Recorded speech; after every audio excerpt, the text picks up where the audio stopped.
सत्य को पकड़ पाने की हमारी कोई क्षमता नहीं, लेकिन मान्यता, झूठ, कल्पना, स्वार्थ, इनको हम पकड़ सकते हैं ना। हम्म, तो जो भी आपको बहुत उचित लग रहा हो, यथार्थ लग रहा हो, उसके सामने चार सवाल खड़े करने, भले ही ये खतरा होता हो कि चार सवाल खड़े करने से जो सुखद स्वार्थ है वो छिन सकता है, तो भी सवाल करने हैं। बेईमानी पकड़ने का और कोई तरीका नहीं होता। बेईमानी हमेशा आपको मान्यता देती है। सत्य आपको कुछ नहीं दे सकता। सत्य तो आपको बस दृष्टि देता है, प्रकाश देता है, देखते चलो, समझते चलो। बेईमानी कहती है देखने समझने की जरूरत नहीं, समझ आ चुका है और एक निष्कर्ष है, एक मान्यता है। आपके पास हमेशा एक निष्कर्ष होगा, मान्यता होगा। उदाहरण के लिए आपने किसी चीज को बड़ा समझ लिया है, मूल्यवान समझ लिया है,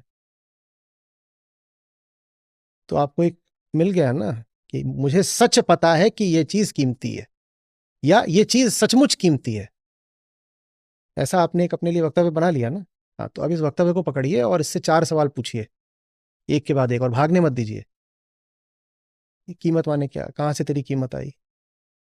कल तक नहीं थी, आज कैसे हो गई? क्या कल भी रहेगी?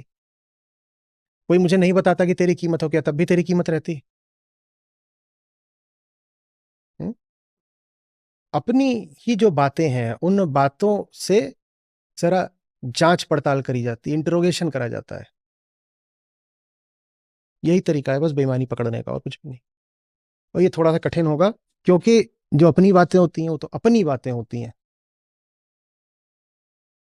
उन पर सवाल उठाओ तो लगता है जैसे हम पर ही किसी ने सवाल उठा दिया, तो बुरा लगता है, थोड़ा दर्द सा होता है। कई बार वो बात फिजूल की भी लगती है कि भाई बात समझ में आ तो गई है, अब क्या चार बार उसको परखें?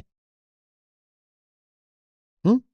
आपकी किताब में ही कोई चैप्टर होता होगा, आपको कई बार लग जाता है ये तो मुझे समझ में आ गया। होता है। फिजिक्स है, मान लीजिए आप, फिजिक्स है, उसमें एक चैप्टर है सिंपल हार्मोनिक मोशन। आपने पढ़ लिया, आपको क्या लगा? समझ में आ गया है। कितना समझ में आया है वो तो तब पता चलेगा ना, जब आगे जो न्यूमेरिकल दिया है जरा हाथ तो लगाओ उसको। तो अपनी पोल खोलनी बहुत जरूरी होती है, क्योंकि भीतर जो बैठा है आलसी, तमोगुणी, अहंकार, उसको तो जल्दी से बस ये घोषित कर देना है कि मेरा तो हो गया, मुझे तो बात समझ में आ गई।